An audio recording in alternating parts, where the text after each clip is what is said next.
ಮದ್ದೂರು ಗಲಭೆ ರಾಜಕೀಯ ತಿರುವನ್ನು ಪಡ್ಕೊಳ್ತಾ ಇದೆ. ಗಣೇಶ ಗಲಾಟೆಯನ್ನೇ ಅಸ್ತ್ರ ಮಾಡಿಕೊಂಡ ದೋಸಿ ಪಡೆ ಇವತ್ತು ಮದ್ದೂರಿಗೆ ಭೇಟಿ ನೀಡಿ ಶೋಭಾಯಾತ್ರೆಯನ್ನ ನಡೆಸಲಿದೆ. ಹಾಗೆ ಸಾಮೂಹಿಕ ಗಣೇಶ ವಿಸರ್ಜನೆಯಲ್ಲಿ ದೋಸ್ತಿ ನಾಯಕರು ಪಾಲ್ಗೊಳ್ತಾ ಇದ್ದಾರೆ. ಬೆಳಗ್ಗೆ 11 ಗಂಟೆಗೆ ಮದ್ದೂರು ಮಳವಳ್ಳಿ ರಸ್ತೆಯಿಂದ ಶೋಭಾಯಾತ್ರೆ ಶುರುವಾಗಲಿದೆ. ಇವತ್ತು ಮದ್ದೂರಿನಲ್ಲಿ ನಡೆಯುವಂತಹ ಬಿಜೆಪಿ ಶೋಭಾಯಾತ್ರೆಗೆ ಬಿಗಿ ಬಂದೋಬಸ್ತ್ ಮಾಡಲಾಗಿದೆ. ಅಹಿತಕರ ಘಟನೆ ನಡೆಯದಂತೆ ಪೊಲೀಸರು ಕಟ್ಟೆಚ್ಚರವನ್ನು ವಹಿಸಿದ್ದಾರೆ. ಮುನ್ನೆಚ್ಚರಿಕೆ ಕ್ರಮವಾಗಿ 1000ಕ್ಕೂ ಹೆಚ್ಚು ಸಿಬ್ಬಂದಿಯನ್ನ ನೇಮಕ ಮಾಡಲಾಗಿದೆ. ಮೆರವಣಿಗೆ ಸಾಗುವಂತ ಮಾರ್ಗದಲ್ಲಿ ಡ್ರೋನ್ ಕಣ್ಗಾವಲು ಇರಲಿದೆ. ಮದ್ದೂರಿನಲ್ಲಿ ಕಲ್ಲೆಸೆತ ಪ್ರಕರಣದಲ್ಲಿ ನಮ್ಮ ಹುಡುಗರದ್ದೇ ತಪ್ಪು ಅಂತ ಜಾಮಿಯಾ ಮಸೀದಿ ಕಮಿಟಿ ಅಧ್ಯಕ್ಷ ಆದಿಲ್ ಅಲಿ ಖಾನ್ ತಪ್ಪನ್ನ ಒಪ್ಪಿಕೊಂಡಿದ್ದಾರೆ. ಇನ್ನು ಘಟನೆ ಬಗ್ಗೆ ಕ್ಷಮೆಯನ್ನ ಕೇಳ್ತೀವಿ. ಇಷ್ಟು ದಿನ ಎಲ್ಲರೂ ಅಣ್ಣ ತಮ್ಮಂದಿರ ತರ ಬಾಳಿ ಬದುಕಿದ್ದೀವಿ. ಇನ್ನು ಮುಂದೆಯೂ ಆ ರೀತಿಯ ಸೌಹಾರ್ದತೆಯನ್ನ ಕಾಪಾಡಿಕೊಳ್ಳೋಣ ಅಂತ ಹೇಳಿ ಮನವಿ ಮಾಡಿದ್ದಾರೆ. ಧರ್ಮಸ್ಥಳ ಬುರುಡೆ ಕೇಸಲ್ಲಿ ಎಸ್ಐಟಿ ತನಿಖೆ ಮುಂದುವರೆದಿದೆ. ಬುರುಡೆ ಪ್ರಕರಣದಲ್ಲಿ ಗಿರೀಶ್ ಮಟ್ಟಣ್ಣವರ್ ಹಾಗೂ ಸೌಜನ್ಯ ಮಾವ ವಿಠಲ್ ಗೌಡ, ಜಯಂತ್, ಯೂಟ್ಯೂಬರ್ ಮನಾಫ್ ಹಾಗೂ ಅಭಿಷೇಕ್ ವಿಚಾರಣೆ ನಡೆದಿದೆ. ಇವತ್ತು ಕೂಡ ಇವರು ಎಸ್ಐಟಿ ಕಚೇರಿಗೆ ವಿಚಾರಣೆಗೆ ಹಾಜರಾಗುವಂತ ಸಾಧ್ಯತೆ ಇದೆ. ಸದ್ಯ ಚಿನ್ನಯ್ಯನ ವಿರುದ್ಧ ಮಾತ್ರ ಸಾಕ್ಷ್ಯ ಸಿಕ್ಕಿದ್ದು ಅವರನ್ನ ಮಾತ್ರ ಬಂಧಿಸಲಾಗಿದೆ. ಉಳಿದವರ ವಿರುದ್ಧ ಸೂಕ್ತ ಸಾಕ್ಷ್ಯ ಇರದ ಹಿನ್ನೆಲೆಯಲ್ಲಿ ಕೇವಲ ಹೇಳಿಕೆ ಪಡೆದು ಕಳುಹಿಸಲಾಗ್ತಾ ಇದೆ. ಧರ್ಮಸ್ಥಳದ ವಿರುದ್ಧ ಅಪಪ್ರಚಾರ ಆರೋಪ ಪ್ರಕರಣಕ್ಕೆ ಸಂಬಂಧಪಟ್ಟಂತೆ ವಕೀಲ ಎನ್ ಮಂಜುನಾಥ್ಗೆ ಎಸ್ಐಟಿ ನೀಡಿದ ಸಮನ್ಸ್ಗೆ ಹೈಕೋರ್ಟ್ ತಡೆಯನ್ನ ಕೊಟ್ಟಿದೆ. ಮುಂದಿನ ವಿಚಾರಣೆವರೆಗೆ ಯಾವುದೇ ಬಲವಂತದ ಕ್ರಮ ಕೈಗೊಳ್ಳದಂತೆ ಸೂಚಿಸಿದೆ.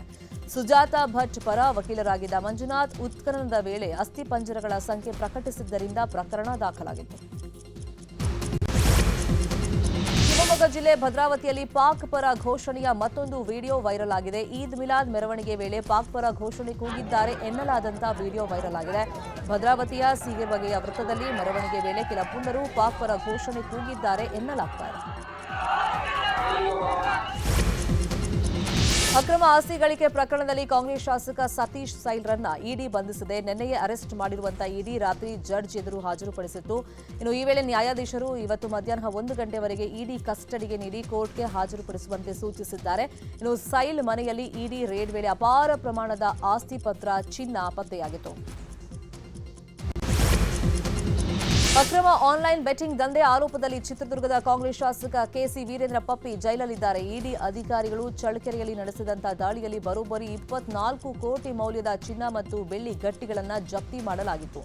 ಈ ಜಪ್ತಿಯೊಂದಿಗೆ ಪ್ರಕರಣದಲ್ಲಿ ವಶಪಡಿಸಿಕೊಂಡಿರುವಂತಹ ಒಟ್ಟು ಸಂಪತ್ತಿನ ಮೌಲ್ಯ 100 ಕೋಟಿಗೂ ಅಧಿಕವಾಗಿದೆ ಅಂತ ಹೇಳಲಾಗ್ತಾ ಇದೆ.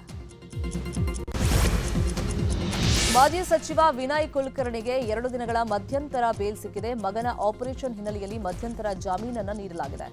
ಸೆಪ್ಟೆಂಬರ್ 11ರ ಸಂಜೆ 5 ಗಂಟೆಗೆ ಕೋರ್ಟ್ಗೆ ಹಾಜರಾಗಬೇಕು ಎಂಬ ಷರತ್ತಿನೊಂದಿಗೆ ಜಾಮೀನನ್ನು ನೀಡಲಾಗಿದೆ. ರಿಲೀಸ್ ವೇಳೆ ಯಾವುದೇ ಮೀಟಿಂಗ್ ಮಾಡುವಂತಿಲ್ಲ, ಯಾವುದೇ ರ್ಯಾಲಿ ಮಾಡುವಂತಿಲ್ಲ ಅಂತ ಕೋರ್ಟ್ ಎಚ್ಚರಿಕೆಯನ್ನು ಕೊಟ್ಟಿದೆ. ಇವತ್ತು ಜೈಲಿಂದ ವಿನಯ್ ಕುಲಕರ್ಣಿ ರಿಲೀಸ್ ಆಗಲಿದ್ದಾರೆ.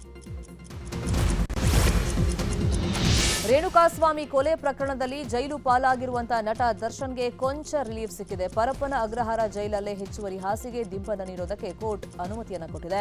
ಇದೇ ವೇಳೆ ಬಳ್ಳಾರಿ ಜೈಲು ಶಿಫ್ಟ್ಗೆ ಕೋರಿದ ಅರ್ಜಿಯೂ ವಜಾಗೊಂಡಿದ್ದು ದರ್ಶನ್ಗೆ 5 ಜೊತೆ ಬಟ್ಟೆ ನೀಡುವಂತೆ ಕೋರ್ಟ್ ಸೂಚಿಸಿದೆ.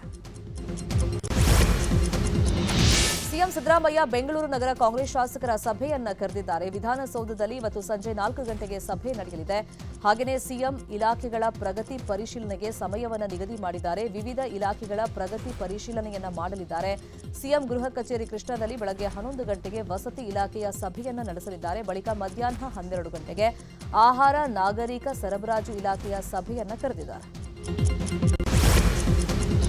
ಇವತ್ತು ಕಾರ್ಮಿಕ ಸಚಿವ ಸಂತೋಷ್ ಲಾಡ್ ಕೋಲಾರ ಜಿಲ್ಲಾ ಪ್ರವಾಸವನ್ನ ಕೈಗೊಂಡಿದ್ದಾರೆ. ನಗರದ ಪ್ರವಾಸಿ ಮಂದಿರದಲ್ಲಿ ಸಭೆಯನ್ನ ನಡೆಸಲಿದ್ದಾರೆ. ಬಳಿಕ ಜಿಲ್ಲಾ ಕಾಂಗ್ರೆಸ್ ಕಚೇರಿಗೆ ಭೇಟಿ ನೀಡಿ ಪಕ್ಷ ಸಂಘಟನೆ ಕುರಿತಂತೆ ಚರ್ಚೆಯನ್ನ ನಡೆಸಲಿದ್ದಾರೆ. ಹಾಗೆಯೇ ನಾರಾಯಣಿ ಕನ್ವೆನ್ಷನ್ ಹಾಲ್ನಲ್ಲಿ ಆಯೋಜನೆ ಮಾಡಿರುವಂತಹ ವಿವಿಧ ಅಸಂಘಟಿತ ವರ್ಗಗಳ ಕಾರ್ಮಿಕರಿಗೆ ಸ್ಮಾರ್ಟ್ ಕಾರ್ಡ್ ವಿತರಣೆಯನ್ನ ಮಾಡಲಿದ್ದಾರೆ. ಸಭಾಪತಿಯಾದ ತಮ್ಮನ್ನ ಕಡೆಗಣಿಸಲಾಗ್ತಾ ಇದೆ ಅಂತ ಪತ್ರ ಬರೆದಿದ್ದ ಬಸವರಾಜ ಹೊರಟ್ಟಿಗೆ ಸ್ಪೀಕರ್ ಯುಟಿ ಖಾದರ್ ಮರುಪತ್ರವನ್ನು ಬರೆದಿದ್ದಾರೆ. ಪ್ರತಿಯೊಂದು ಕಾರ್ಯಕ್ರಮವನ್ನು ತಮ್ಮ ಗಮನಕ್ಕೆ ತಂದಿದ್ದೀವಿ ಅಂತ ಪತ್ರದಲ್ಲಿ ಉಲ್ಲೇಖ ಮಾಡಿದ್ದಾರೆ. ಪುಸ್ತಕ ಮೇಳ ಕಾರ್ಯಕ್ರಮದ ಉದ್ಘಾಟನೆಯಲ್ಲಿ ಇಬ್ಬರೂ ಪಾಲ್ಗೊಂಡಿದ್ವಿ. ಲೇಸರ್ ಲೈಟ್ ಅಳವಡಿಕೆ ಸರ್ಕಾರ ಮತ್ತು ಲೋಕೋಪಯೋಗಿ ಇಲಾಖೆಯಿಂದ ನಡೆದಿದೆ ಅಂತ ಹೇಳಿದ್ದಾರೆ. ದೇವಾಲಯದ ಬಾಗಿಲು ಮುರಿದು ಹುಂಡಿ ಹಣ ಕಳವು ಮಾಡಿರುವಂತಹ ಘಟನೆ ಚಾಮರಾಜನಗರ ಜಿಲ್ಲೆ ಹನೂರು ತಾಲೂಕಿನ ಕಣಿವೆ ಆಂಜನೇಯ ಸ್ವಾಮಿ ದೇಗುಲದಲ್ಲಿ ನಡೆದಿದೆ. ದೇವಾಲಯ ಬಾಗಿಲು ಮುರಿದು ಒಳನುಗ್ಗಿರುವಂತಹ ಕಳ್ಳರು ಹುಂಡಿ ಬೀಗವನ್ನು ಒಡೆದು ಹಣ ದೋಚಿ ಪರಾರಿಯಾಗಿದ್ದಾರೆ. ನೇಪಾಳದಲ್ಲಿ ಅರಾಜಕತೆ ಸೃಷ್ಟಿಯಾಗಿದೆ. ಮಾಜಿ ಪ್ರಧಾನಿ ಜಲನಾಥ್ ಖಾನಲ್ ಅವರ ಮನೆಗೆ ಪ್ರತಿಭಟನಾಕಾರರು ನುಗ್ಗಿ ಬೆಂಕಿಯನ್ನು ಹಚ್ಚಿದ್ದಾರೆ. ಸಚಿವರು, ಸಂಸದರು ಮುಖ್ಯಮಂತ್ರಿ ಕಚೇರಿಯನ್ನು ಧ್ವಂಸ ಮಾಡಿ ಬೆಂಕಿ ಇಟ್ಟಿದ್ದಾರೆ. ಪ್ರಧಾನಿ ಪಟ್ಟಕ್ಕೆ ಕೆಪಿ ಶರ್ಮಾ ಓಲಿ ರಾಜೀನಾಮೆಯನ್ನು ಕೊಟ್ಟಿದ್ದು ಅವರ ಮನೆಗೂ ನುಗ್ಗಿ ಬೆಂಕಿಯನ್ನು ಹಚ್ಚಿದ್ದಾರೆ. ಸದ್ಯ ಹಿಂಸಾಚಾರ ತಡೆಗೆ ಸೇನೆಯನ್ನ ನಿಯೋಜನೆ ಮಾಡಲಾಗಿದೆ.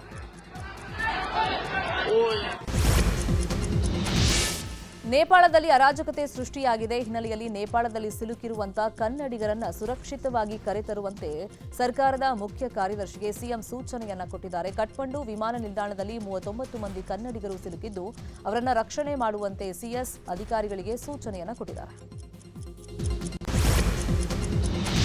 ರಸ್ತೆ ದಾಟ್ತಾ ಇದ್ದ ದಿವ್ಯಾಂಗ ಯುವಕನಿಗೆ ಕಾರ್ ಡಿಕ್ಕಿಯಾಗಿ ಅದೃಷ್ಟವಶಾತ್ ಪ್ರಾಣಾಪಾಯದಿಂದ ಪಾರಾಗಿದ್ದಾನೆ. ಬಳ್ಳಾರಿ ಜಿಲ್ಲೆ ಕುರುಗೋಡು ಪಟ್ಟಣದ ನೀರಾವರಿ ಕಚೇರಿ ಮುಂಭಾಗದಲ್ಲೇ ಘಟನೆ ನಡೆದಿದೆ. ಡಿಕ್ಕಿಯ ರಭಸಕ್ಕೆ ಯುವಕ 5-6 ಅಡಿ ಎತ್ತರಕ್ಕೆ ಹಾರಿಬಿದ್ದು ಬದುಕಿ ಉಳಿದಿದ್ದಾನೆ. ಭಯಾನಕ ದೃಶ್ಯ ಸಿಸಿಟಿವಿಯಲ್ಲಿ ಸೆರೆಯಾಗಿದೆ.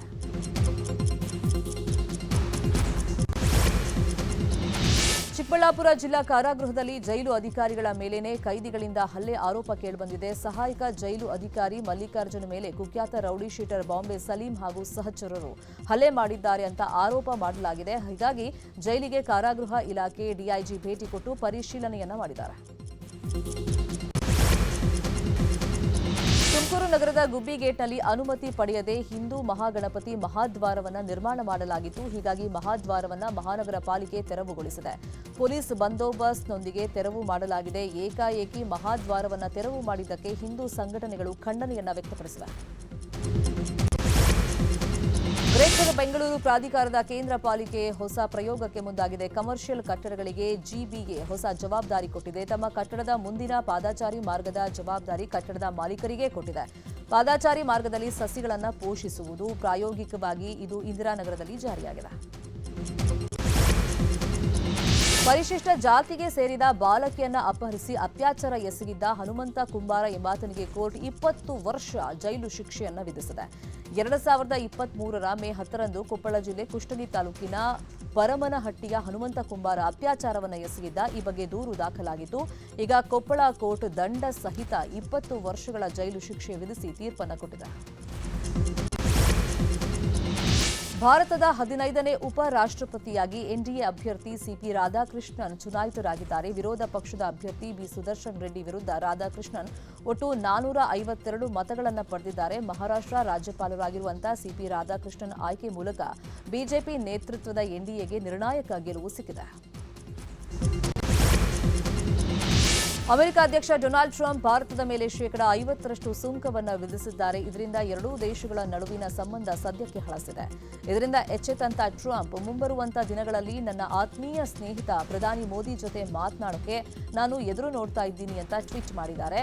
ಇದಕ್ಕೆ ಪ್ರತಿಕ್ರಿಯೆ ಕೊಟ್ಟಿರುವಂತಹ ಮೋದಿ ಟ್ರಂಪ್ ಜೊತೆ ಮಾತನಾಡಲು ನಾನು ಎದುರು ನೋಡ್ತಾ ಇದ್ದೀನಿ ಅಂತ ಹೇಳಿದ್ದಾರೆ.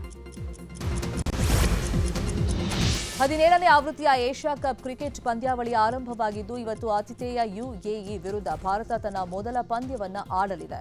ಭಾರತ ಮತ್ತು ಯುಎಇ ತಂಡಗಳು ಮುಖಾಮುಖಿ ಆಗ್ತಾ ಇವೆ. ಸೂರ್ಯಕುಮಾರ್ ಯಾದವ್ ಟೀಂ ಇಂಡಿಯಾ ಮುನ್ನಡೆಸಲಿದ್ದು ಮೊಹಮ್ಮದ್ ವಾಸಿಂ ಯುಎಇ ನಾಯಕತ್ವವನ್ನು ವಹಿಸಿಕೊಂಡಿದ್ದಾರೆ.